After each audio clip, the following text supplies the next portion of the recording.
In the energy quadrant, natural gas actually jumps 3%. The volatility in natural gas continues with today's rise, pulling back a little bit later in the day.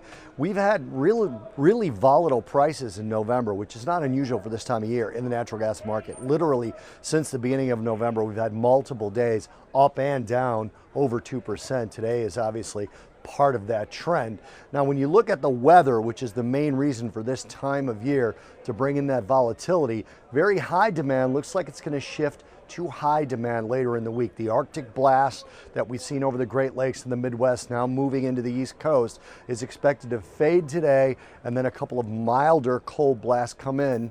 A little bit milder than this one in terms of cold, but producing a little bit of snow and then some soft breaks in between, with rain going through the Gulf and the southeast, which would also cause a little bit less use of the air conditioning overall. So very high demand expected to drop to high demand later in the week. And then you look at the volatility we've had in the price, and you're looking at really an island top reversal from a technical perspective. Doesn't mean it's going to go down, but that's technical pattern will be noticed by traders. You could see a little bit of excess downside, at least in the short term, on the natural gas contract. The EIA report for natural gas came out today. Crude was on that as well. Crude had a bigger than expected build in both oil and gasoline, but natural gas had a 3 billion cubic foot build. Market was expecting no build at all, no build, no draw, just flat overall on the inventory side of things. The surplus dropped, however, because of that very high demand we've been through with that blast, that Arctic blast that caused demand